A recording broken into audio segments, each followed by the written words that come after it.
Bueno, buenas noches, queridos oyentes. Bienvenidos nuevamente a su programa de Derecho para Dummies. Hoy trabajaremos un tema de vital importancia en el derecho procesal civil, como son las medidas cautelares. Agradecemos a nuestro mentor, el doctor Mario Javier Rosero, quien ha venido trabajando con nosotros estos temas de importancia para el derecho procesal civil. Hoy nos acompañan diversos panelistas que hemos querido invitar a ser parte de este podcast y que de alguna manera han venido contribuyendo en la formación y en la construcción de conocimiento. Nos acompaña el doctor Hammer Castro. Bienvenido, doctor Hammer Castro. Hola, buenas noches. Nos acompaña hoy también el doctor Santiago Melo. Bienvenido, doctor Santiago. Doctor Arno Oliva, muchas gracias por la invitación. Bueno, nos acompañan ya panelistas conocidos por ustedes, el doctor Francisco Perafán. Bienvenido, doctor Francisco Perafán. Muchas gracias por la invitación, doctora Norleván. Es un placer estar aquí nuevamente compartiendo estos temas tan relevantes y espero que sea de mucho provecho para la construcción de comunidad académica. Bienvenido, doctor Francisco. Nos acompaña también la doctora Valentina Guzmán. Valentina ha sido también panelista nuestra en temas anteriores. Bienvenida, doctora Valentina. Muchas gracias, doctor Arnold Iván. Estoy muy contenta de estar aquí. Y nos acompaña también el doctor Camilo Acevedo, yo también conocido por ustedes en programas anteriores. Bienvenido, doctor Camilo. Muchísimas, muchísimas gracias, doctor Arnold Iván, por la invitación. Un placer estar de nuevo con ustedes. Bueno, y para entrar en materia y deleitar a nuestros oyentes que siempre se encuentran prestos a esta adquisición de conocimiento, a esta formulación de diversas preguntas que nos llegan a través del chat y que iremos compartiendo con cada uno de nuestros panelistas. Vamos a dar inicio pues, a este tema de las medidas cautelares y como primer invitado, el doctor Francisco Perafán, queremos que nos hable un poco sobre las generalidades de las medidas cautelares, qué son esas medidas cautelares, dónde se sustentan, cuáles son los principios que debemos aplicar en estas medidas cautelares. Entonces, los micrófonos son suyos, doctor Francisco. Aquí está su audiencia y bienvenido nuevamente. Bueno, muchas gracias nuevamente. Para abordar el tema de medidas cautelares, yo creo que en principio es necesario establecer una conceptualización clara. Siempre en la comunidad académica se tiende a que los abogados en el ejercicio profesional también atribuyen adjetivos incorrectos a, a los conceptos que se trabajan dentro del ámbito jurídico. Y esto no ha sido ajeno a la conceptualización de las medidas cautelares. Se le atribuye adjetivos como que las medidas cautelares son un proceso, bien sea principal, bien sea accesorio, y esto es erróneo. ¿Por qué? Pues porque va en contra del concepto principal, del fin principal de la medida cautelar, que es la tutela eficiente de de los derechos cuando se acude a la jurisdicción. Entonces, para conceptualizar un poco, decimos que la medida cautelar en sí es una providencia, es una decisión que toma el juez antes, durante o después de un proceso. No debe confundirse contenido y continente. La medida cautelar hace parte del proceso y es una forma en la que se expresa el juez tomando determinadas decisiones que lo que buscan principalmente es tutelar los derechos de la parte pues que tiene mm, mayor, mayor protección dentro del mismo. Eso sería básicamente la conceptualización de medida cautelar. Y bueno, con respecto al Código General del Proceso, que es el estatuto procesal que nos rige actualmente, debemos decir que es un código que ha suscitado múltiples cambios dentro del ordenamiento jurídico colombiano y pues que le brinda un espacio dentro del libro cuarto al desarrollo de las medidas cautelares. Es solo después de desarrollar en el libro segundo que se refiere a actos procesales, y después también de abordar en el libro tercero lo atinente a los procesos, que se dedica a tratar el tema de medidas cautelares, esto dándole una característica pues transversal al derecho en materia cautelar y haciéndolo vinculante en cada una de las etapas de los diferentes procesos que se surten, en especial pues para el tema que nos concierne en este momento en la jurisdicción ordinaria, especialidad civil. Bueno, doctor Francisco, pero ¿en qué se fundamentan estas medidas cautelares? ¿Cuál es ese sustento? De dónde emanan? ¿Podemos referirnos aquí a algún apartado constitucional de pronto?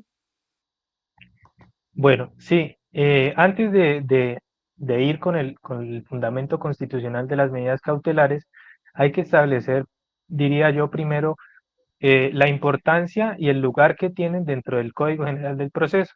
Y esto es también los cambios en que incurrió el legislador al suscribir pues estas normas en el nuevo Código General del Proceso, Ley 1564 del 2012. Lo primero es que el Código General del Proceso en materia de medidas cautelares está encaminado a ser un ordenamiento tuitivo, un ordenamiento que no puede soslayar un robusto desarrollo en materia cautelar. Ese debe ser el principal objetivo. ¿Por qué? Pues porque si le damos una mirada al Código General del Proceso nos damos cuenta de que es una legislación audaz y generosa en materia de los derechos, para que no se desdibujen en los procesos y para que la tramitomanía no consuma el objetivo principal de un proceso judicial, que es garantizar la efectividad del derecho. Para esto, pues consagra diferentes tipos de medidas cautelares que más adelante pues serán desarrollados, pero a modo de enunciación podemos decir que existen medidas que son discrecionales. Por ejemplo, en cualquier proceso declarativo se le otorga una facultad al juez para realizar medidas cautelares que considere pertinentes de acuerdo al caso en concreto. Por ejemplo, también consumar cautelas en el marco de pruebas extraprocesales. También como tenemos la eliminación de cauciones para poder ordenar embargos y secuestros, y también existen medidas de protección, por ejemplo, en materia de familia, en relación con la pareja, niños, niñas y adolescentes o personas por ejemplo, de la tercera edad. Tenemos también otros tipos de medidas cautelares como el pago provisional de alimentos en procesos de investigación de la paternidad, atendiendo, por supuesto, a los indicios a que haya lugar para dar cuenta de quién podría o no tener el derecho en el respectivo proceso, y de manera provisional, con la adjudicación de alimentos, se brinda la protección necesaria que estos trámites requieren. Ahora, eh, este nuevo Código General del Proceso trae consigo también unos nuevos derechos del acreedor. ¿Por qué? Pues porque se le otorga un amplio catálogo de oportunidades al acreedor para poder perseguir, para poder ejercer ese derecho de persecución de bienes cuando busca garantizar una obligación incierta que se va a dar o no se va a dar, por ejemplo, en un proceso declarativo o en un trámite ejecutivo donde pues ostenta un título que pues presta mérito ejecutivo y es más viable por medio de medidas cautelares asegurar la tutela efectiva de esos derechos.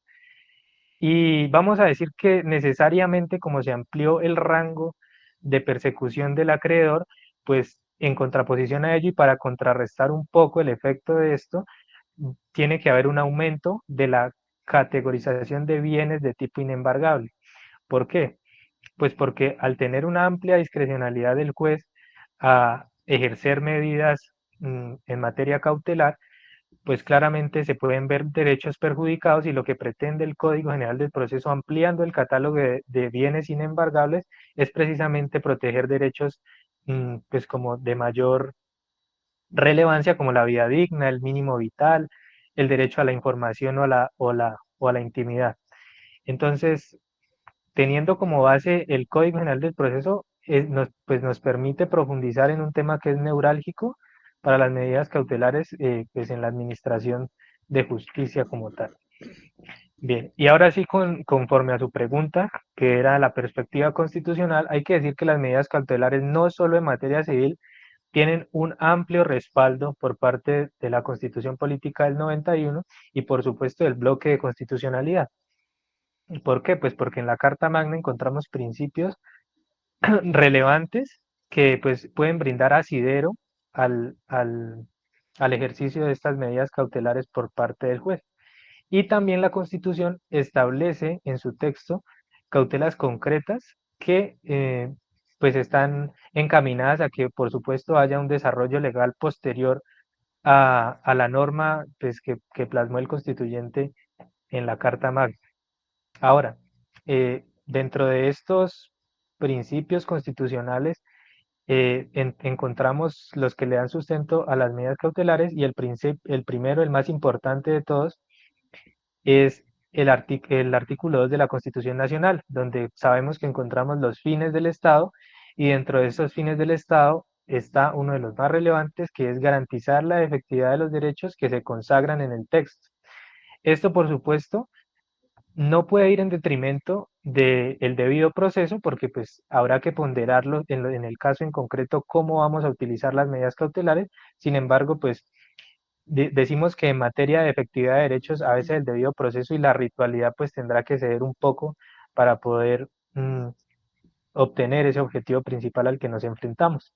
Y como segundo tenemos el artículo 229 que habla del acceso a la administración de justicia, entendido que el acceso a la administración de justicia no solo supone el derecho que tiene el accionante para llegar al aparato jurisdiccional y ejercer una acción judicial para que se revise y se tramite su proceso, sino que también este derecho a la administración de justicia implica que el demandante o quien tenga el derecho dentro del respectivo proceso encuentre abrigo en la sentencia que va a emitir el juez y encuentre una satisfacción que le va a permitir también al Estado legitimar la administración de justicia que está pues en principio en cabeza de los jueces.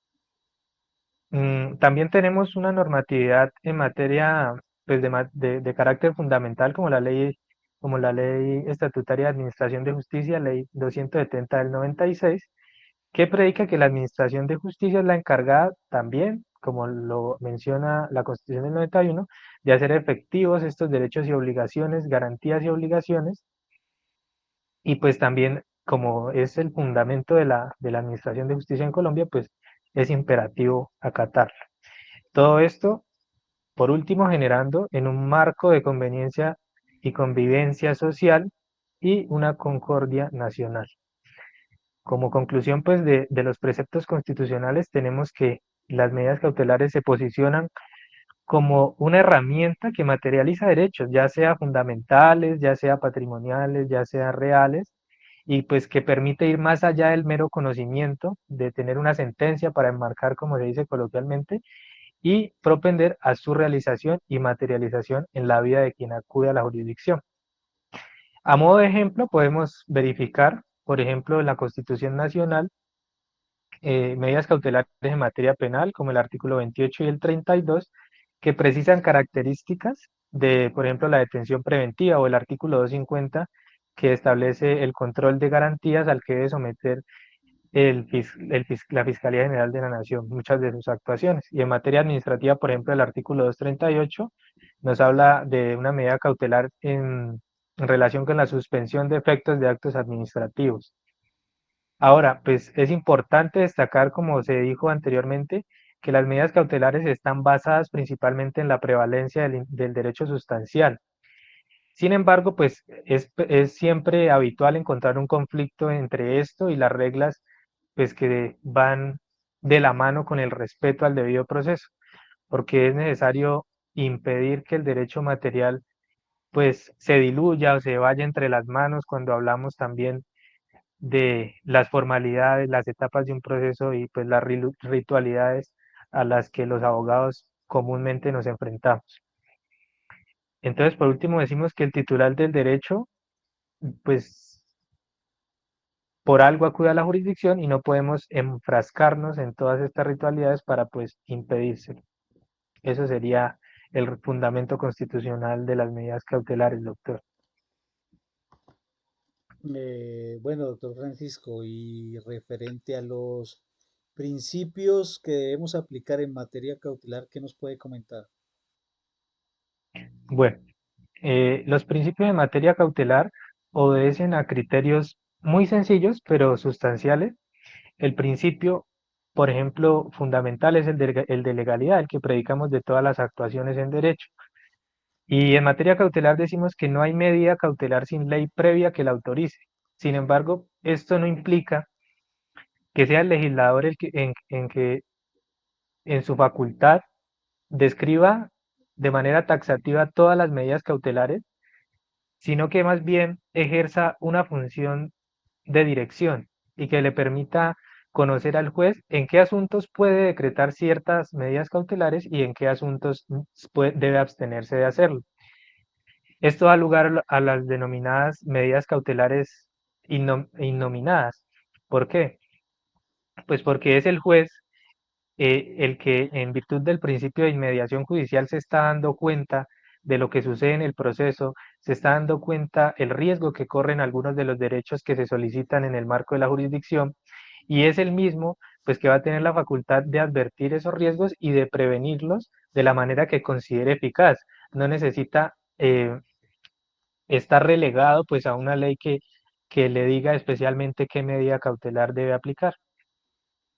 Ahora, por ejemplo, en procesos, para dar un ejemplo, el Código General del Proceso en el artículo 590, numeral 1, literal 6, lo establece, dice, el juez puede decretar cualquier otra medida que encuentre razonable, basado pues en la sana crítica, que es la característica fundamental de las decisiones que tome el juez, pues él podrá hacer uso de esa facultad que le otorga el legislador.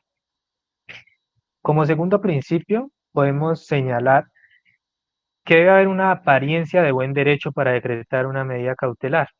Es decir, debe ser plausible que el derecho que es objeto de la pretensión se dé dentro del proceso, y eso lo debe advertir el juez. Y entonces de esto deriva, el elemento plausible del derecho deriva, por supuesto, de las pruebas que se aportan con la demanda. Entonces de ahí deducimos si es factible o probable que ese derecho vaya a tener una acogida dentro del proceso y que una sentencia pueda eventualmente ser fallada conforme a ese derecho que se solicita. Entonces, este principio de apariencia del buen derecho es un principio cardinal en materia de medidas cautelares porque también permite legitimar la decisión que va a tomar el juez. Esa decisión que debe ser fundada, por supuesto, la va a legitimar y va a cumplir también uno de los fines esenciales del Estado. Un ejemplo de ello, por ejemplo, es el embargo y secuestro en procesos ejecutivos. Bien sabemos que si acudimos a la jurisdicción con un título ejecutivo y no solicitamos una medida cautelar, por lo general vamos a obtener un mandamiento de pago que no nos va a servir para nada si el deudor corre a vender o a enajenar sus bienes para evitar el pago y el cumplimiento de la sentencia. Esto pues lo encontramos en el artículo 599 del Código General del Proceso. A modo de ejemplo, otro ejemplo, tendremos, por ejemplo, la regulación en materia cautelar cuando se refiere a procesos declarativos. En el artículo 590, numeral 1, literal C, inciso tercero.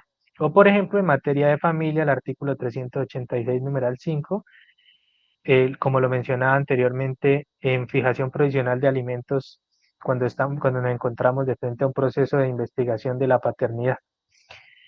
Ahora, este derecho, pues claramente es sustantivo y debe ser creíble y aparente, mas no es cierto, por lo que no debe haber tampoco una rigurosidad en establecer si el derecho es cierto o no, pues porque precisamente estamos en un proceso que como finalidad tiene definir la certeza o no de este derecho. Y ahora pues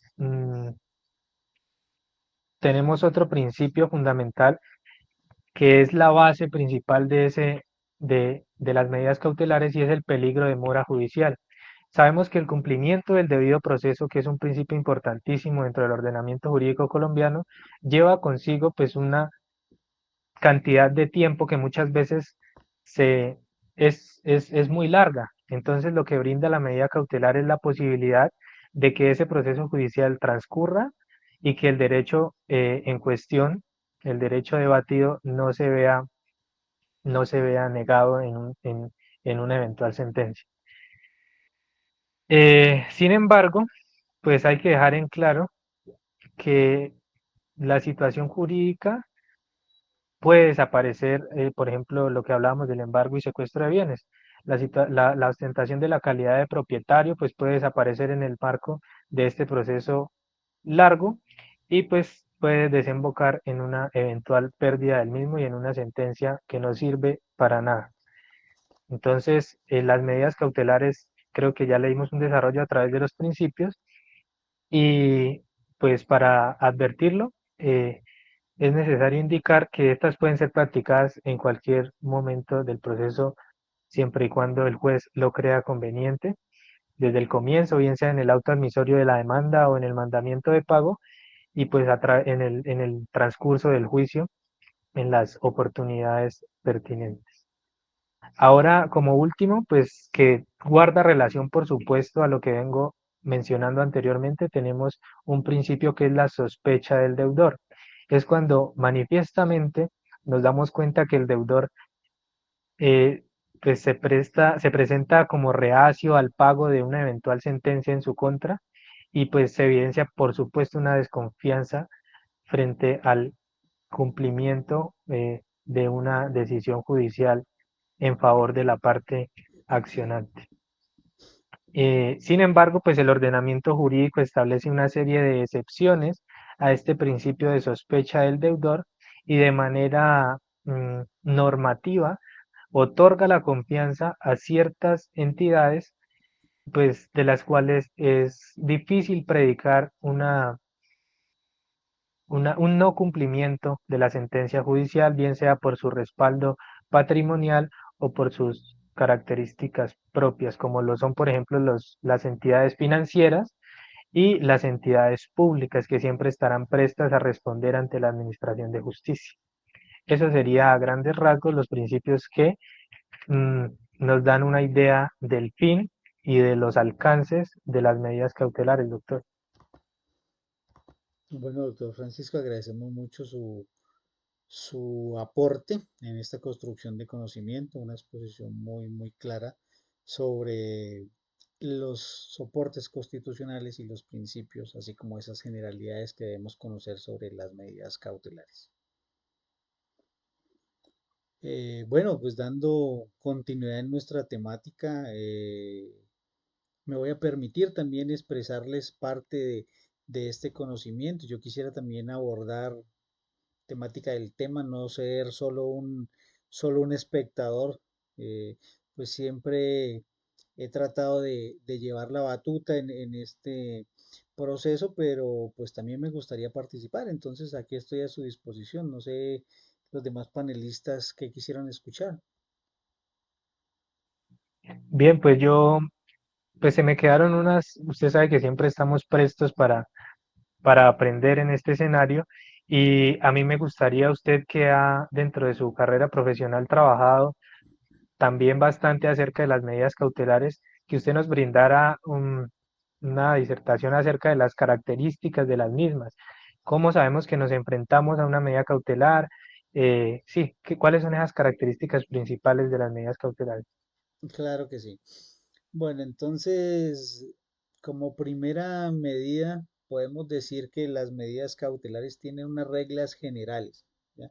Es decir, existen unas generalidades sobre las medidas cautelares, pero también dentro de esas generalidades van a haber algunas excepciones. Entonces, para poner sobre la mesa, tenemos las medidas que son de carácter provisional. Esa es, digamos, una generalidad de las medidas cautelares. También podemos decir que son accesorias. Podemos decir también que son instrumentales, o sea, persiguen un fin determinado. Y en algunos casos pueden ser preventivas. Entonces, digamos que estas cuatro características las vamos a encontrar en la mayoría de las medidas cautelares, pero para conocer un poco a fondo, pues vamos a desarrollar cada una de ellas, ¿no? Primero hablaremos un poco de las medidas provisionales. Ya creo que ustedes habían manifestado dentro de su apreciación, doctor Francisco, que algunas de estas medidas las adopta el juez de manera temporal, mientras está salvaguardando, digamos, el derecho pretendido por quien está buscando dentro de la Administración de Justicia que se le garantice o que se le o que se le pueda dar ese reconocimiento a ese derecho. Entonces, en este caso, la medida de carácter provisional se adopta mientras dura el proceso. No quiere decir que no pueda tener ciertas interrupciones durante el proceso o que se pueda extender mucho más allá del proceso. La temporalidad la va a ir dando el desarrollo del proceso en sí mismo, ¿ya? Para poner un ejemplo de qué podría ser la provisionalidad, cuando se decreta el embargo de un bien en un proceso ejecutivo, por ejemplo, este no va a ser permanente, ¿ya? Si por el mismo desarrollo del proceso se llegue a fallar a favor, digamos, del demandado, o sea, este es absuelto, la medida cautelar se va a levantar, o sea, ya no sería pertinente continuar con ella. Entonces, miren que en este caso no es una medida que va a permanecer en el tiempo, sino que va a estar sujeta al mismo desarrollo del proceso, ¿no? También podría ser si en el mandamiento de pago, digamos, se levanta ese mandamiento de pago, o si se termina el proceso por alguna causa, la medida cautelar ya no sería procedente. Entonces, por eso decimos que son provisionales, ¿ya? En algo otros casos también digamos que estas medidas provisionales pueden tener una como pseudo característica y es que pueden operar de manera autónoma, ¿ya? Pueden, en algunos casos, lo mencionábamos que era la regla general, pero pueden darse ciertas excepciones. Puede ser en términos de derecho comercial, cuando estamos protegiendo derechos de autor, derechos de propiedad industrial, donde se busca que esos efectos que establece una medida cautelar vayan mucho más allá de la misma sentencia o del fallo y que esos derechos se sigan protegiendo en el tiempo. Entonces aquí podríamos decir que se extienden un poco más y podrían no ser tanto provisional sino que podrían ser de manera, digamos, indefinida, ya de manera definitiva. Entonces miren que a pesar de que esta característica de la provisionalidad hace referencia a la temporalidad, pues no necesariamente está descrito el tiempo en el que se debe desarrollar, sino que va a depender del mismo desarrollo del proceso. Otra característica es que son accesorias. ¿Y esto a qué hace referencia? Se podría decir que es accesoria en el sentido de que no puede existir sin que medie un proceso judicial, ¿ya? Dicho de otra manera, para poder que exista una medida cautelar debe existir un proceso judicial, es el que sustenta la medida cautelar dentro del derecho. Para ello, podemos citar también algunos ejemplos. Por ejemplo, podemos ver cómo en la propiedad industrial, ya lo habíamos mencionado, se busca una protección específica, ¿no? Entonces, sin que exista una demanda o un litigio que abarque el derecho sobre una propiedad determinada, o una propiedad industrial, pues no se puede tomar una medida de este tipo. El legislador puede autorizar que esas medidas cautelares operen de manera autónoma, es decir, que la medida en sí misma, sin que medie un proceso penal, pueda funcionar. Y es aquí donde hablamos nuevamente de la excepción que tiene a la regla general de que es accesoria, de que debe existir un proceso judicial para que ella opere. Esta hace parte de esas excepcionalidades. Otra característica general es que son instrumentales, es decir, persiguen un fin. La medida cautelar debe trabajar en función de la pretensión, qué es lo que busca el demandante o qué es lo que busca la persona que llevaba el litigio, eh, la solicitud para el amparo de un derecho. Y en ese sentido, vamos a poner otro ejemplo, cuando estamos hablando de un proceso ejecutivo para el pago de un título, podemos decir que el embargo y el secuestro es la medida que busca el fin, que es que se cumpla el derecho, que se pague la deuda, que se cumpla la obligación. Entonces, esta medida cautelar en este sentido estaría trabajando en fin del cumplimiento de la obligación, ¿no? También puede ser, digamos, en el caso de un divorcio, en un proceso de familia, donde buscamos salvaguardar la seguridad de uno de los cónyuges porque la causal que se está, digamos, esgrimiendo es la violencia intrafamiliar. Entonces, el hecho de decretar que se separen durante el tiempo que dura el proceso puede ser el fin que busca la medida cautelar, o sea, salvaguardar la integridad de esa persona, y en ese sentido decimos que son medidas que buscan instrumentalizar los fines de las pretensiones. Otro aspecto, digamos, que se establece como una característica de estas medidas es que pueden ser preventivas. ¿No? ¿A qué hace referencia este término de la prevención?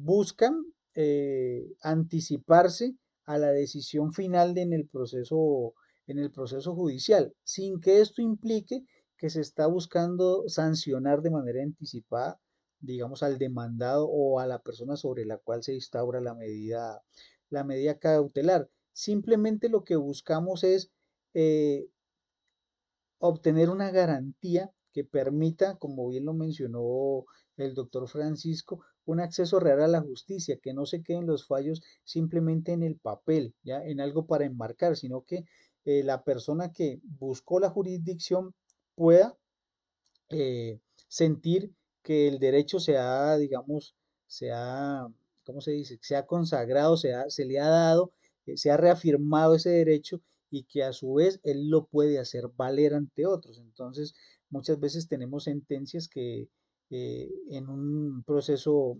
ejecutivo nos llevan a un mandamiento de pago, pero se surtieron digamos, otras situaciones que impidieron que se llevara al final la pretensión, que era que esa persona cubriera la deuda que tenía porque vendió los bienes, porque los enajenó. Entonces, este aspecto preventivo busca eso, ¿no? Que con decretando la medida cautelar se tenga un sustento o una garantía para que se cumpla la finalidad.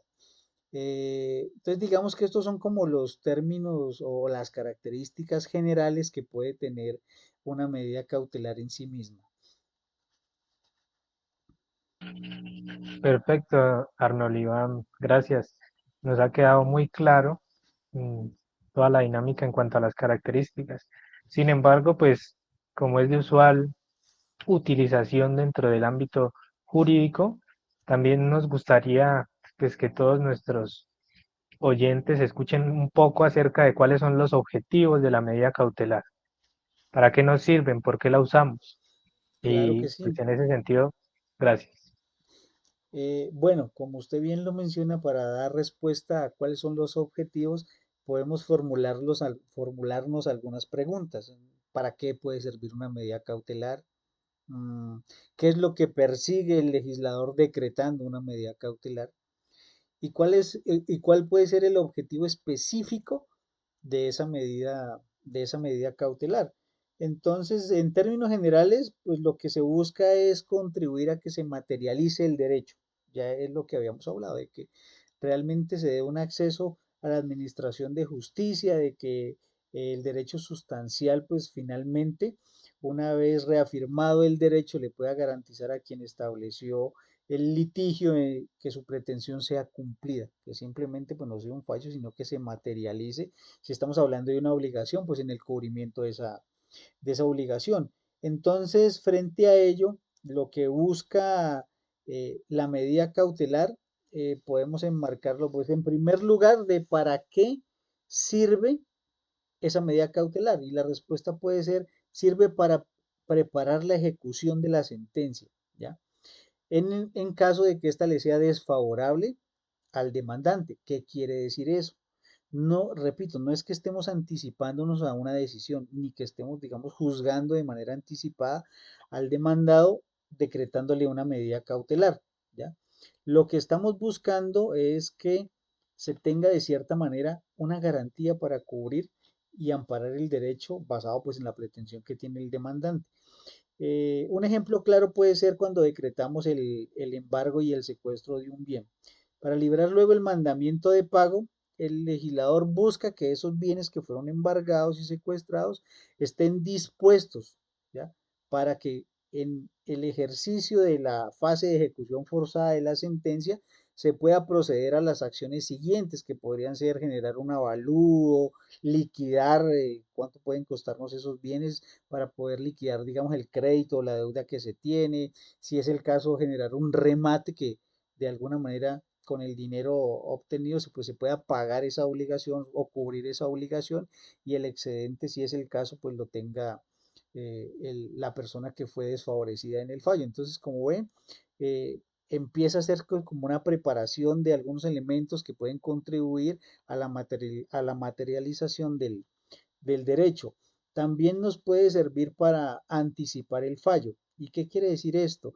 Para asegurar que éste se cumpla. Entonces, en este o con este objetivo puede ser tal vez uno de los más valiosos en algunos casos, en algunos eh, litigios específicos, como puede ser en la protección de la propiedad intelectual, como puede ser en el tema de la competencia desleal, por ejemplo, en temas comerciales. Para poner un ejemplo, cuando se instaura un litigio por una competencia desleal, lo que busca el demandado es que cesen ciertos actos que están perjudicando su negocio, que están perjudicando, digamos, su economía. Cuando se decreta por parte del juez una medida cautelar que le impide al demandado que siga ejecutando esos actos, miren que desde ese momento se está protegiendo el derecho, porque el hecho de que el demandado no pueda seguir ejecutando el acto que es considerado desleal en esa competencia comercial, pues favorece los intereses del demandante.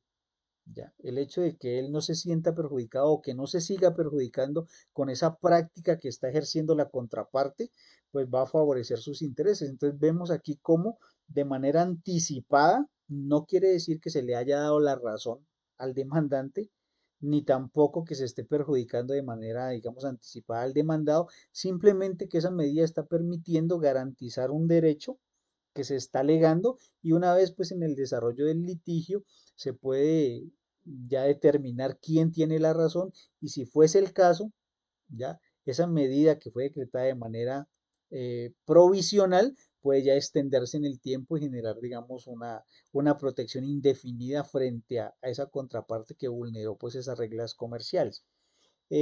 También puede ser en el tema de familia. Creo que también por ahí mencionó el doctor Francisco algunos aspectos importantes en este tipo de procesos. Cuando se está decretando el pago de alimentos de manera provisional, en un caso de impugnación o de investigación de la paternidad, aquí lo que busca es proteger el derecho de ese menor. Entonces, no dejar descubierta esa necesidad que tiene el menor de recibir, digamos, unos aportes para cubrir su alimentación. Miren que todavía no se ha fallado.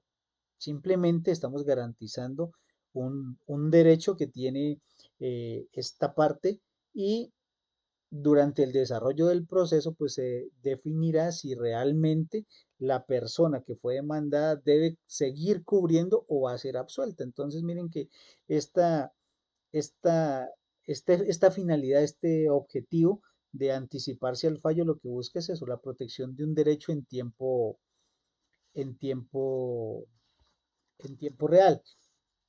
Ahora bien, también podemos tener otras finalidades, como puede ser preparar el daño, reparar el daño causado o anticiparse al daño que se va a causar. Esto también puede estar ligado al ejemplo anterior donde mencionábamos el tema de familia.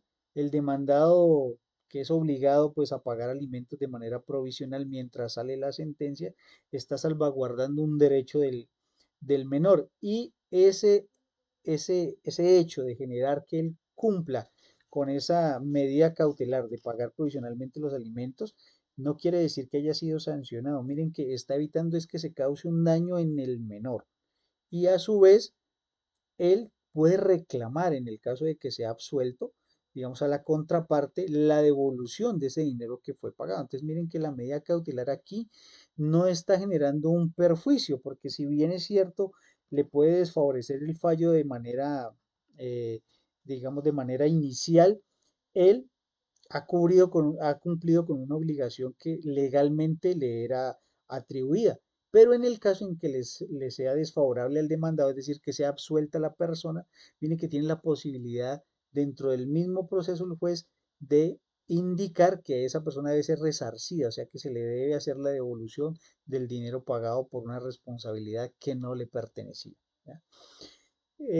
Otra finalidad puede ser restaurar el efecto o restarle efectos, digamos mejor, a los actos que son abiertamente inconstitucionales o ilegales, y esto va un poco más ligado al derecho administrativo, donde hay ciertos actos jurídicos que, digamos, pueden ir en perjuicio, en contravía, digamos, desde la misma Constitución o desde el mismo ordenamiento jurídico. Y lo que buscamos aquí con decretando la medida cautelar es que cesen esos efectos que produce el acto jurídico. Por poner un ejemplo, que se instaurara un acto administrativo que eh, va a aumentar los días de pico y placa en la ciudad de Popayán. Posiblemente eso vaya en contra de la movilidad de las personas y muchas personas se van a ver afectadas. Si bien es cierto, es difícil con que tengan un día de restricción, pues imagínense con que tengan, por ejemplo, 2 o 3 días de restricción para la movilidad en la semana. Eso puede afectar, digamos, los intereses económicos de las empresas transportadoras, de los mismos particulares que utilizan este medio como medio de transporte. Bueno, va a afectar otros derechos. Entonces, cuando yo demando este tipo de actos, busco que la medida cautelar cese los efectos, es decir, que ese acto no empiece a producir efectos mientras se resuelve el litigio. Entonces aquí estaríamos hablando de que busca atacar esos efectos jurídicos. Y digamos otro fin es que se mantenga el status quo de las cosas, es decir, que las cosas se queden como están mientras se resuelve el litigio. Esto lo podemos ver en, por ejemplo, en temas de embargo y secuestro de los bienes, cuando están decretadas estas medidas cautelares para evitar que la persona enajene esos bienes, que los venda, que puede incurrir en simulación tratando de evadir el cumplimiento o el pago de la obligación. Entonces lo que busca la medida cautelar es eso, que las cosas se queden como están. ¿Para qué? Para evitar que hacia el futuro se tomen ciertas acciones con esos bienes que luego impida que se devuelvan al estado anterior, es decir, después de que un bien fue enajenado, posiblemente si no hay o si no se advierte una situación de ilegalidad que pueda revertir esa situación de, de la enajenación del bien, pues va a ser muy difícil que la persona así tenga eh, el fallo a su favor, se pueda cumplir su pretensión, porque posiblemente el demandado haya salido de sus bienes, haya disminuido su patrimonio y ya no tenga con qué cubrir esa obligación. Entonces el mantener el status quo de las cosas va a ser también muy importante y es uno de los fines que persiguen estas medidas cautelares. Muchas gracias, doctor. Yo creo que a todos nos ha quedado muy claro estos objetivos que tienen las medidas cautelares en nuestro ordenamiento jurídico. Sin embargo, yo quería preguntarle también si quisiéramos clasificar las medidas cautelares, quisiéramos conocer cada una de ellas, ¿cómo podríamos hacerlo? Bueno, pues yo creo que existen muchas clasificaciones contempladas dentro de las medidas cautelares, dependiendo de los aspectos que hemos ya mencionado, de las características que tienen las medidas cautelares, de las finalidades que persiguen, de los tipos de procesos en los cuales se instauran, pero a grosso modo, digamos que existe una clasificación algo sencilla que nos va a permitir conocer cómo pueden, digamos, estas medidas cautelares enmarcarse dentro de ciertas clases. Entonces, una de ellas son las medidas personales, ¿ya? ¿Y a qué hace referencia las medidas personales? Como su nombre lo indica, son las que recaen sobre una persona en específico, o sea, sobre alguien que hace parte del proceso, sobre una de las partes. Retomo aquí el ejemplo del divorcio. Cuando la causal alegada es el maltrato, la violencia, digamos, entre cónyuges, el juez puede decretar la separación, la residencia separada. Pues estaría en contravía que si la causal que se alega es la violencia, se obligue a convivir a estas personas bajo un mismo techo.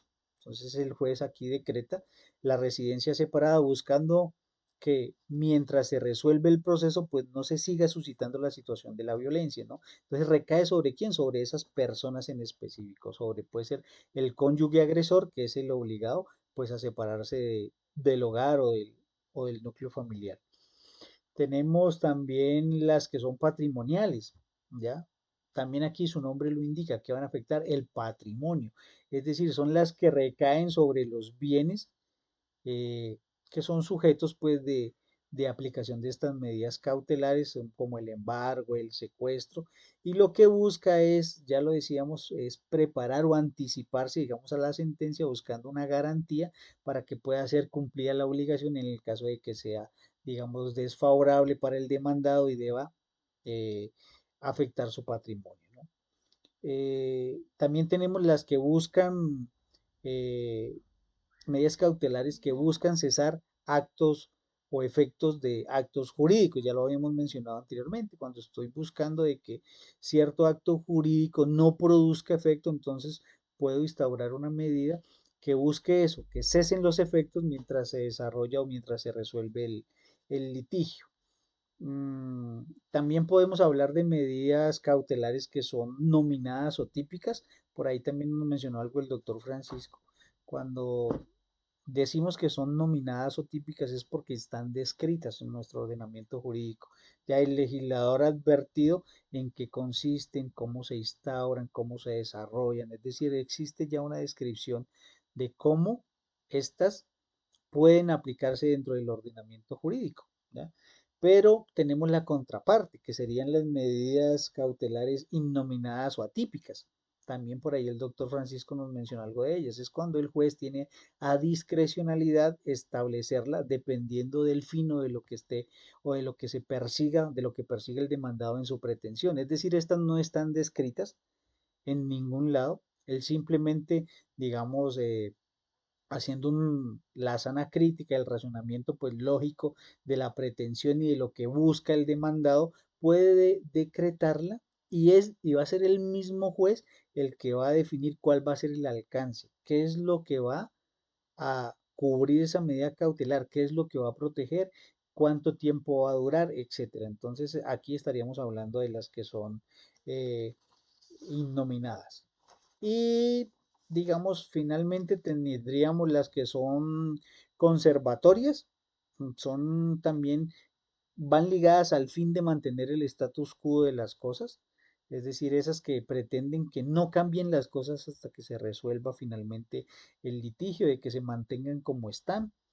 Y vamos a tener las que son innovativas, que es las que sí provocan una modificación de la situación actual de las cosas.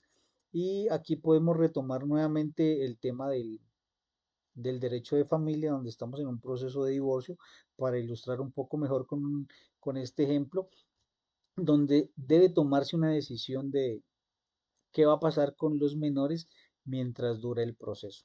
Posiblemente deba asignarse, digamos, el cuidado de ese menor a uno de los cónyuges, a un tercero, y eso de cierta manera va a afectar la dinámica o va a ir en contravía de los derechos de ese menor. Entonces, yo quiero cambiar eso, quiero que el menor no se vea afectado por el litigio, quiero que se salvaguarden sus derechos y le voy a asignar una protección adicional separándolo de ese núcleo familiar mientras dure el proceso, que en algunos casos puede ser traumático.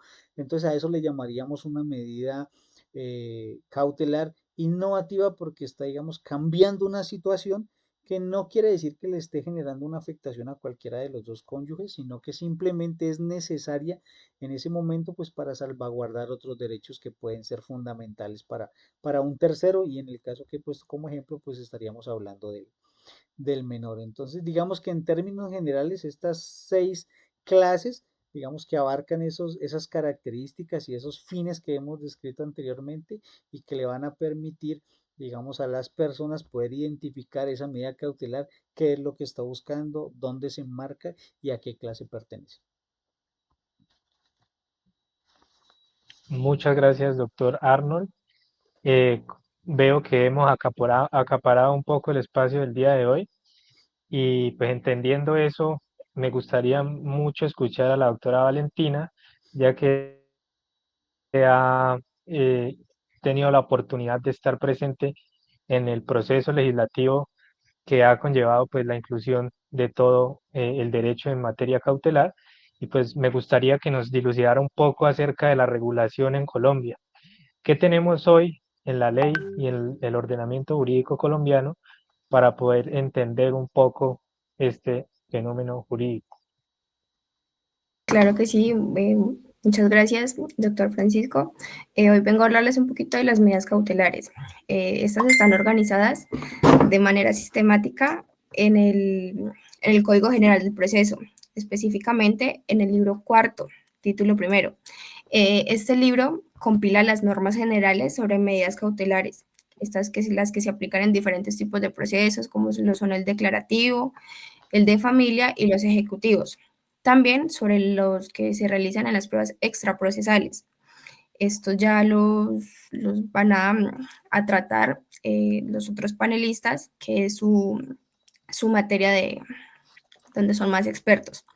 También hay unas excepciones, como los procesos de restitución de inmuebles arrendados o la afiliación.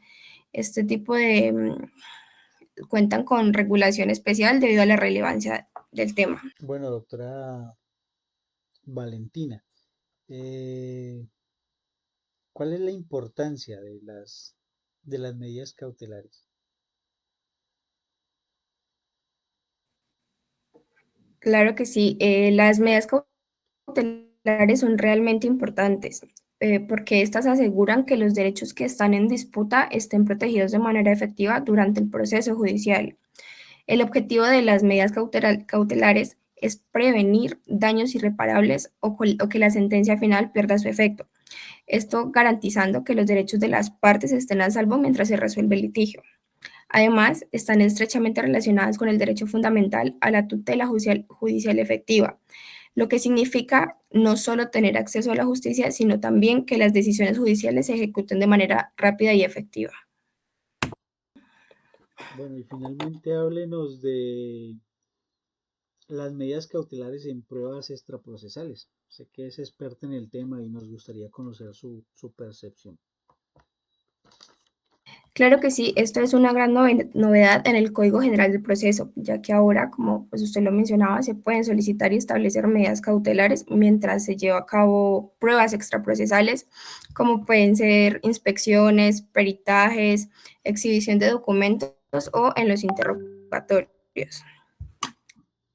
Esto implica que, por lo menos si durante alguna de estas diligencias que mencioné anteriormente, se identifica una posible violación de derechos, el juez puede ordenar de inmediato una medida cautelar para salvaguardar estos derechos, sin necesidad de iniciar pues, un nuevo proceso. Esto antes no era posible. Si llegaba a haber una violación de los derechos, la persona tenía que iniciar una nueva solicitud y pues esto le podía dar tiempo al infractor para eludir la protección judicial. Bueno, doctora Valentina, ¿algo más que nos quiera compartir desde su experiencia en el trabajo arduo que ha venido desarrollando usted en este tema de las medidas cautelares? Claro que sí, me gustaría hablar un poco sobre los requisitos que deben tener pues, para otorgar una medida cautelar en el marco de una prueba extraprocesal. Estos son 3 y deben cumplirse sí o sí. El primero es que debe estar en curso una prueba extraprocesal. Esta puede ser una inspección, un peritaje, la exhibición de documentos o en un interrogatorio. El segundo lugar no siempre es necesario, pero la otra parte debe estar presente, excepto en situaciones específicas como la exhibición de documentos o el interrogatorio. Y por último, quien solicita la medida cautelar debe demostrar que cumple con los requisitos que establece la ley para pues, presentar la medida, para solicitar la medida cautelar, perdón. Por otra parte, también me gustaría hablar sobre la caución un poco por encima. Ya esto lo abarcará el doctor Acevedo en su intervención, pero me gustaría hablar sobre la caución en las medidas cautelares extraprocesales. Primero, pues podríamos decir que la caución es una garantía que debe presentar quien solicita la medida cautelar para responder por posibles daños que pueda causar si la medida resulta injustificada. En el caso de las pruebas extraprocesales, el Código General del Proceso permite que la medida cautelar se decrete y ejecute durante la diligencia, sin exigir la caución de manera previa. Sin embargo, el solicitante debe presentar la caución en el plazo que fije el juez después de la diligencia, Si no lo hace, la medida se levanta y se impone una multa de hasta 100 salarios mínimos. Y el solicitante debe compensar los daños causados. Y por último, no puede desistir de la medida mientras no se haya presentado la caución, salvo que la parte afectada lo acepte expresamente. Agradecemos la participación de la doctora Valentina, muy acertada en sus conceptos y en el desarrollo pues, de la temática. Agradecemos esa amplia experiencia y el deseo de siempre compartirnos su conocimiento. Le damos la palabra al doctor Camilo Acevedo, también ya conocido por ustedes, nos ha acompañado en otros escenarios de esta construcción de conocimiento y lo invitamos a que nos hable un poco sobre los bienes inembargables en las medidas cautelares y el régimen de causaciones. Muy buenas noches para todos, claro, con mucho gusto. Un placer haber estado otra vez con ustedes en este momento. Como tal, pues vamos a hablar acerca de los bienes inembargables. Esto está consagrado en el artículo 594 del Código General del Proceso.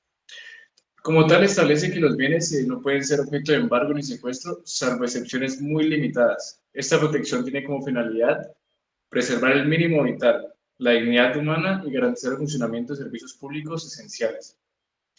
Como ejemplos concretos, tenemos en los bienes de uso público, los cuales pueden ser calles, plazas o parques.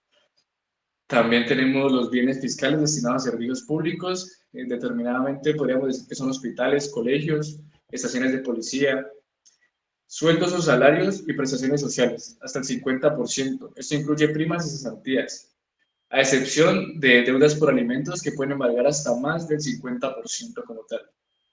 Bienes inalienables o imprescriptibles, como lo son los territorios indígenas, baldíos nacionales, elementos de subsistencia mínima, alimentos, medicina, ropa básica de las familias, algo que sea como tal primordial o primitivo para poder sobrevivir. También tenemos las herramientas para ejercer una profesión, como un computador para un diseñador, equipo de un médico o herramientas de un carpintero. Además de eso, tenemos los bienes de uso religioso, como lo son imágenes, objetos de templos y cultos. En esta parte también entran las indemnizaciones laborales, como lo son pensiones de invalidez o indemnizaciones por accidentes laborales. Y la propiedad colectiva de comunidades étnicas, como pueden ser territorios indígenas o afrocolombianos. La inembargabilidad materializa los derechos constitucionales, consagrados, por ejemplo, como la vida digna en el artículo 1 de la Constitución Política, la libertad de culto en el artículo 19 de la Constitución Política y el acceso a la justicia en el artículo 229 de la Constitución Política. Pasando con lo del régimen de las cauciones en el Código General del Proceso, la caución como tal es una garantía procesal que protege a las partes frente a eventuales daños generados durante el proceso. En detalle hay los artículos como tal que nos explican las cauciones. En el artículo 598 podemos ver la finalidad de la caución. Este artículo como tal define la naturaleza y el objetivo de la caución. La caución busca asegurar que quien promueve medidas cautelares o realiza actos procesales que puedan causar daño responda si su actuación resulta injustificada, y así se protege a la parte afectada frente a daños injustos y desintensiva el uso como tal y responsable de este proceso. Por ejemplo, si una persona pide el embargo de un bien y después pierde el proceso por X o Y motivo, deberá indemnizar a quien sufrió el embargo injusto como tal. En el artículo 599 hay unas formas de prestar la caución. Este artículo establece que las cauciones pueden ser tanto reales como juramentadas. Las reales pueden ser dinero en efectivo depositado en el juzgado, póliza de seguro que garantice el pago de perjuicios o una garantía bancaria como tal. Y la juramentada es una declaración solemne bajo juramento, en la que la parte se compromete a responder si causa daños sin necesidad de entregar bienes o dinero como tal. En cada caso en concreto, el juez evaluará qué tipo de caución es la adecuada, dependiendo del nivel de riesgo involucrado como tal. En el artículo 600, en este está considerado la constitución y reposición de cauciones reales. Si se presta una caución en dinero, este debe estar consignado en una cuenta especial del juzgado. Si es en una póliza de seguros o garantía bancaria, deberá presentarse para aprobación judicial. Y si la caución pierde vigencia, por ejemplo, porque venció una póliza, debe ser repuesta como tal. Este procedimiento garantiza que las cauciones sean líquidas, confiables y fácilmente ejecutables en caso de un incumplimiento. En el artículo 601, como tal, podemos ver la modificación, ampliación, reposición o cancelación de la caución. Este artículo se podría decir que introduce una flexibilidad, una herramienta de flexibilidad procesal. Para la modificación o ampliación es, a grandes rasgos, si cambian las circunstancias, por ejemplo, si aumenta el valor del daño potencial, el juez puede exigir un aumento en la caución. En la reposición, si la garantía inicial caduca o se vuelve insuficiente, debe ser repuesta. En la cancelación, si desaparece el riesgo que justificó la caución, el juez puede liberarla como tal. Y para tener en cuenta al debido proceso, el juez siempre debe escuchar previamente a las partes, antes de modificar o cancelar una caución. Este artículo protege como tal el dinamismo del proceso, asegurando que la garantía se mantenga proporcional al riesgo real. Hablando de la finalidad de las clases de cauciones, como antes mencioné, las cauciones pueden ser reales o juramentadas. Y la caución es un instrumento procesal que asegura el cumplimiento de obligaciones judiciales o compensa los daños que eventualmente pueda causar una actuación procesal. La finalidad como tal es garantizar el equilibrio entre las partes, prevenir daños injustificados, promover la buena fe procesal y materializar el principio de procesabilidad. Hablando de las cauciones, como les dije antes, entonces la caución real es una entrega de un bien material como respaldo. Y la caución juramentada es una declaración solemne o juramento sin entregar algún tipo de bien.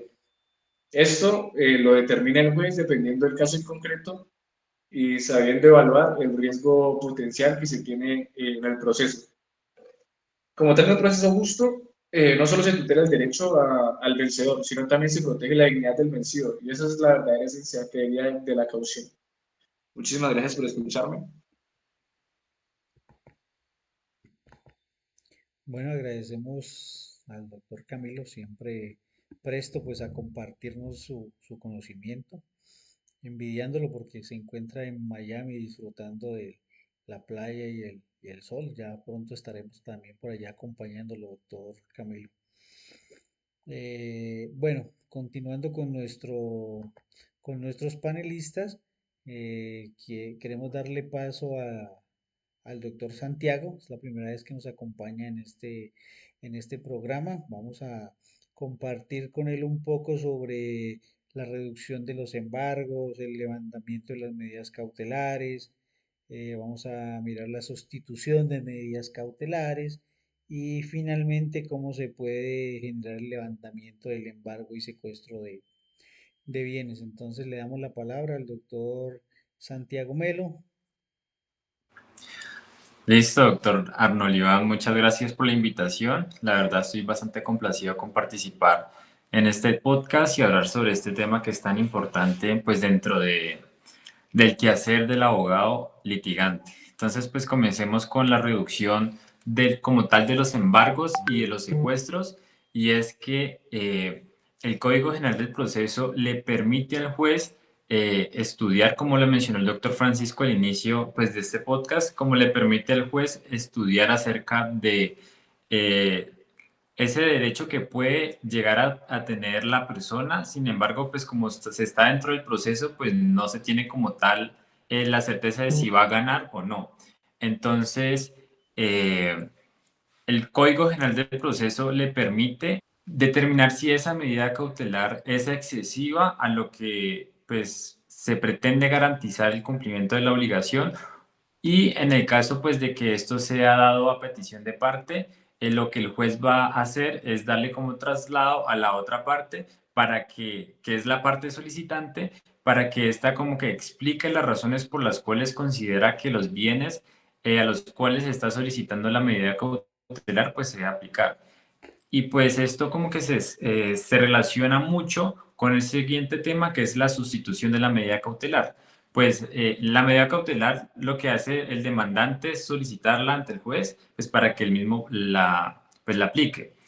Y pues el juez tiene la posibilidad o sea, perdón, el demandado tiene la posibilidad de, una vez el juez tenga conocimiento sobre la medida cautelar, pues va a dar como traslado al demandado y el demandado pues dentro de, como él mismo conoce sus bienes, puede ofrecer otros bienes sustitutos para que no se practique la medida cautelar sobre los bienes que solicitaron, o sea, que el demandante solicitó, sino que el juez, el demandado ofrezca otros bienes sobre los cuales puedan practicarse estas medidas cautelares. Y hay que tener en cuenta de que estos bienes, pues como sustitutos a los cuales el demandado pues está ofreciéndolos para que no se les graben otros bienes que tengan que posiblemente pueden ser más importantes, no deben de ser garantías reales sobre otros tipos de obligaciones que tenga. Mm. Y como segundo punto importante sobre la sustitución de estas medidas cautelares es que el demandado presente una caución, que el ejecutado presente una caución que sea superior pues, al crédito que debe y a las costas que posiblemente puedan ser como condenados dentro del proceso. Tiene que ser superior a un 50% de todo lo que se ha solicitado dentro de la medida cautelar como principal. Ahora, respecto del levantamiento de las medidas cautelares, se puede decir de que el Código General del Proceso mantiene en esencia el mismo levantamiento de las medidas cautelares que se encontraban presentes dentro del Código de Procedimiento Civil, los cuales pues son que la persona que solicitó la medida cautelar como que retire su solicitud y pues por obvias razones pues se va a retirar, se levanta, es el término, se levanta esa medida cautelar. La segunda es que el demandante pierda dentro del proceso y por lo tanto pues no se haga necesario que la medida cautelar siga como vigente y por lo tanto se levanta esa medida cautelar sobre el bien en el cual ha recaído. La tercera es que exista como tal una terminación extraña del proceso que se encuentra pues también regulado dentro del Código General del Proceso. Y por último, pues que se pueda mencionar, pues así importante, es que el bien sobre el cual se solicitó la medida cautelar, pues no pertenezca al demandado y pues por lo tanto no puede entrar ese mismo bien pues, a garantizar la obligación. Eso sería como todo pues, importante sobre el tema que había preparado. Espero pues que haya sido de su agrado y pues esa es mi parte. Doctor Santiago, agradecemos su participación. Vamos a tener otros espacios donde posiblemente también vamos a requerir que nos acompañe y empecemos a discernir para construir conocimiento. Entonces, pues le agradecemos la disposición y el tiempo para compartirnos parte de su experiencia profesional y enriquecer esta temática que venimos trabajando el día de hoy. Bueno, ya por aquí creo que hemos solucionado los problemas técnicos que teníamos con nuestro otro panelista, el doctor Hammer Castro. Doctor Hammer, ¿nos escucha? El doctor Hammer se encuentra pues en el exterior en este momento y ha tenido algunas dificultades con la conexión, tal vez el cambio de horario. Nos ha dificultado un poco la conectividad, pero creo que ya estamos, digamos, con este problema técnico superado y lo invitamos a que nos comparta su conocimiento, su gran experiencia que tiene en materia de medidas cautelares y nos hable un poco sobre cuáles son esas medidas cautelares en los procesos administrativos, en los procesos ejecutivos y en los procesos de familia, que es en lo que él pues, se desarrolla profesionalmente. Bienvenido, doctor Hammer. Muchas gracias, colega Arnold Iván. Un saludo para todas las personas que están aquí. Me levantan la manito si me escuchan bien, por favor. Muchas gracias por la paciencia también. Sí, efectivamente hay el cambio de horario, bueno, pero nada, aquí estamos y pues muy agradado de estar pasando esta noche de insomnio, una de las características que nos queda después de estudiar la carrera universitaria de Derecho. Muy agradecido por estar aquí y que me hayan invitado en esta ocasión con personas tan pruebas respecto a los temas que estamos tratando en el área de derecho procesal civil. Bueno, si me permiten, voy a empezar después de las diferentes ideas que ya nos han compartido el resto de panelistas, hablar referente a lo que sucede con las medidas cautelares en los diferentes procesos que ya mencionó el doctor Arnold Iván. Entonces, de inicio, quiero mencionar lo que es la inscripción de la demanda y algunas características de la inscripción de la demanda en el proceso ejecutivo. Entonces, para que las personas que tal vez nos escuchan, que no tienen conocimientos muy grandes acerca de este tema, quiero poner un ejemplo. Entonces, en este ejemplo, el doctor Santiago instauró una demanda de carácter declarativo referente a un negocio jurídico que tenía con la doctora Valentina, ¿cierto? Este negocio jurídico tuvo un litigio que se está pidiendo, que el demandado está pidiendo, que tiene que ver con una pretensión de tipo económico, ¿verdad?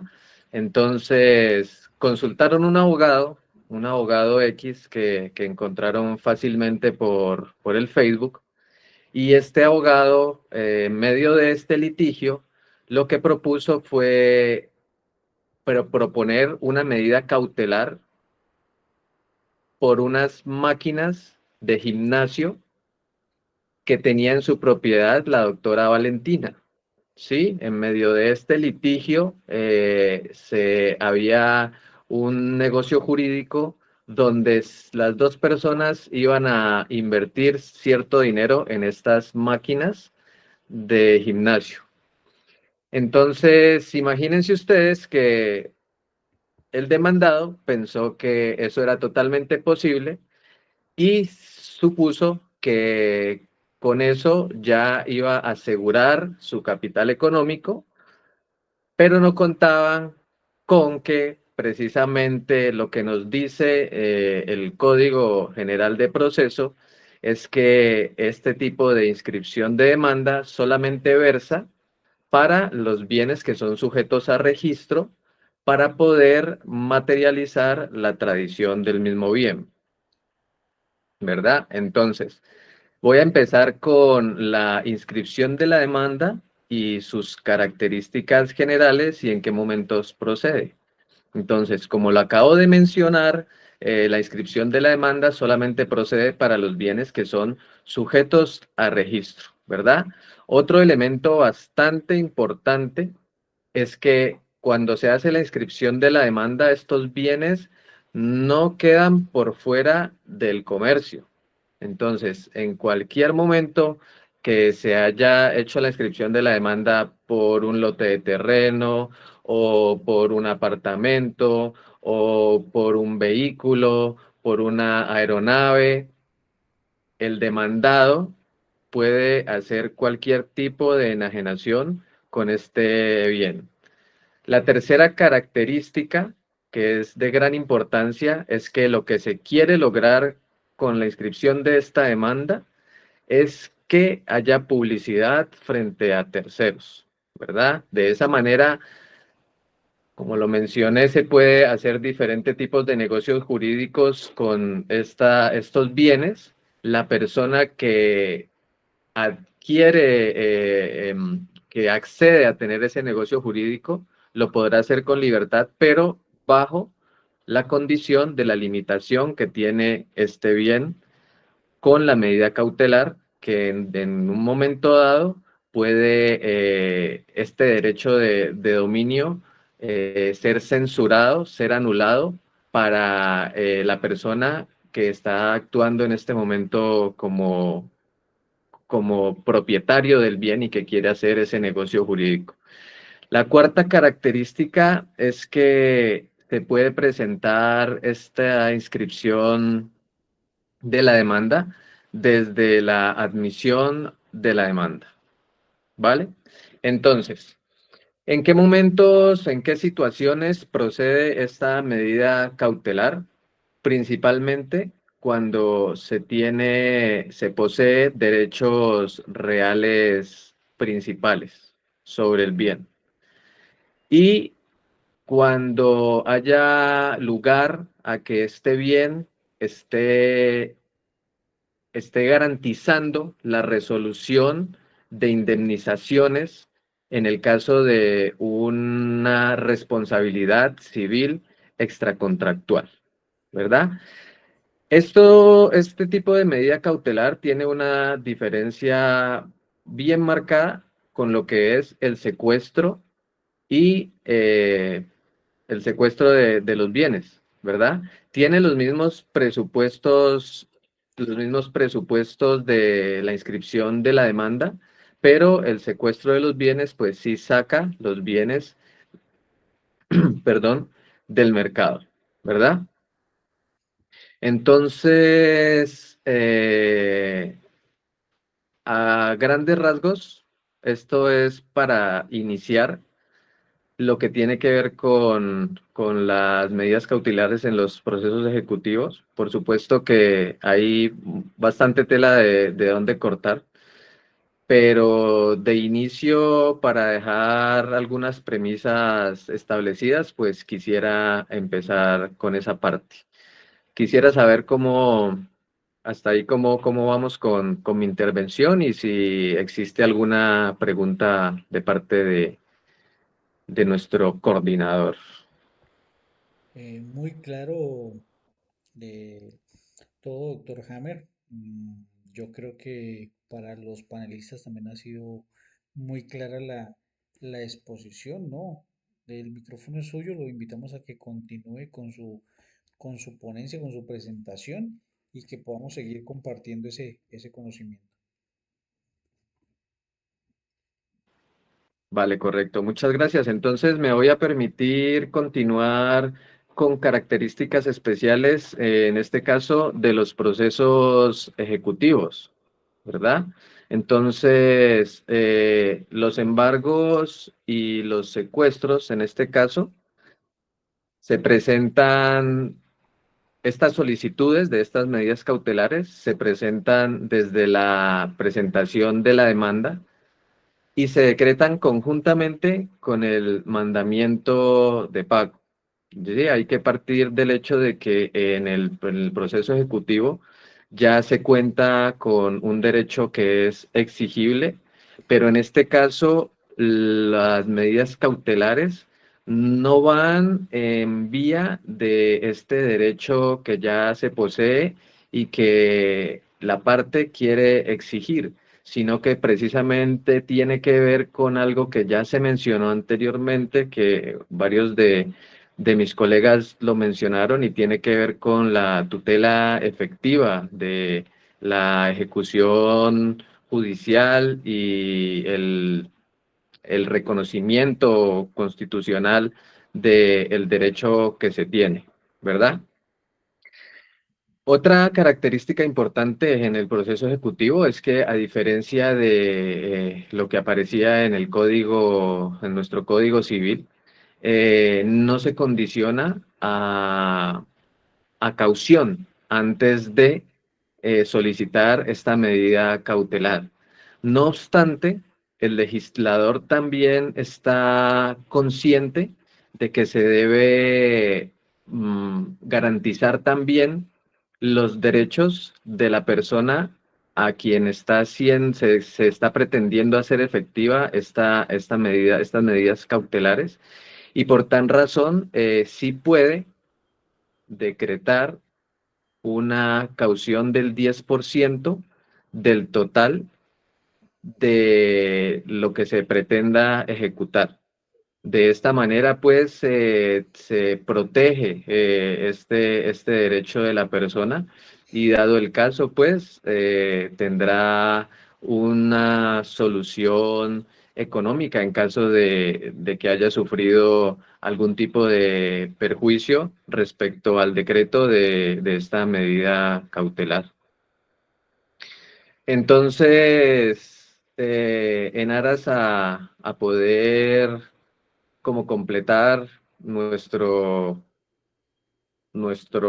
abanico de, de características con las respectivas medidas cautelares. También existe en los procesos de familia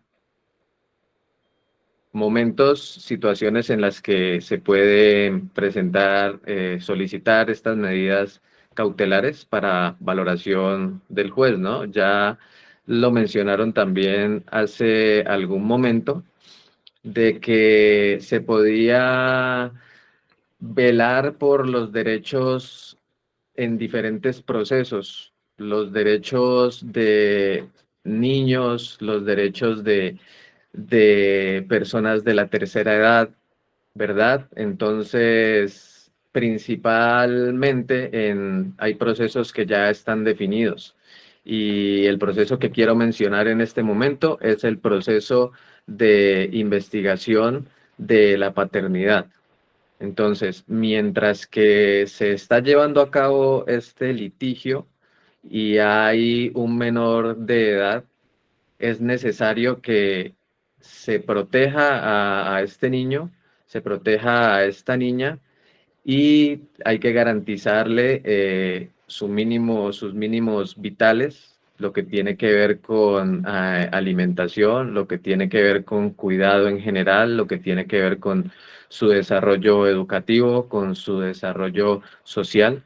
Por lo tanto, este es uno de los casos en los que en un litigio de familia se pueden decretar las medidas cautelares. En este caso, las medidas cautelares pueden recaer sobre bienes de carácter económico, sobre salarios, sobre el,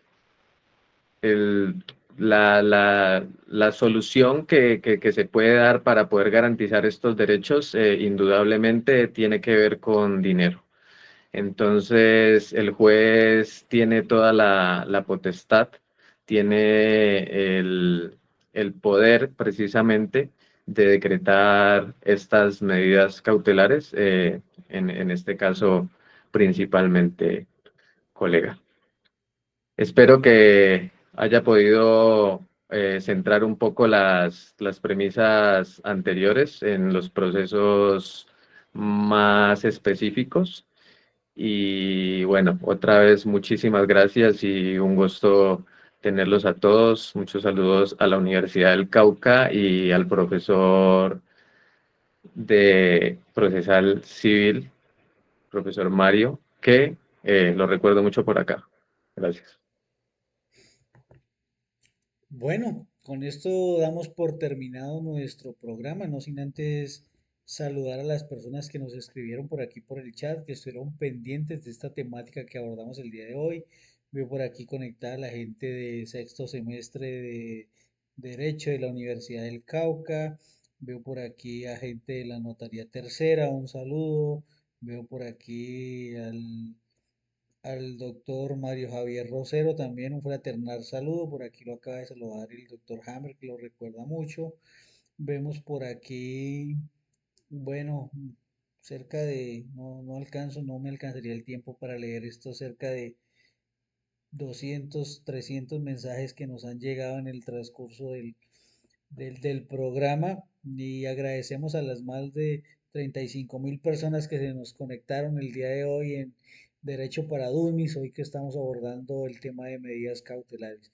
Agradecemos a todos nuestros panelistas por haber sacado el tiempo, por su disposición, a las personas que ya habían participado y que siguen haciendo parte de nuestro equipo de trabajo en este ejercicio de construcción de conocimiento del derecho, al doctor Hammer, que desde no sé dónde es que se encuentra, no pudimos hablar previamente, pero creo que está por allá en España disfrutando de unas vacaciones, al doctor Camilo Acevedo desde Miami, bueno, y a todos ustedes que han podido el día de hoy compartir con nosotros y con nuestra audiencia el tema de medidas cautelares. No siendo más, un fraternal saludo a todos, espero verlos en una próxima oportunidad, ya estaremos por ahí abordando eh, los procesos ejecutivos, los títulos valores, los mandamientos de pago, entre otros temas que se nos vienen para seguir creciendo en este mundo del derecho y poder compartir este conocimiento con todos nuestros seguidores. Un fraternal saludo, un abrazo y hasta la próxima. Nos vemos.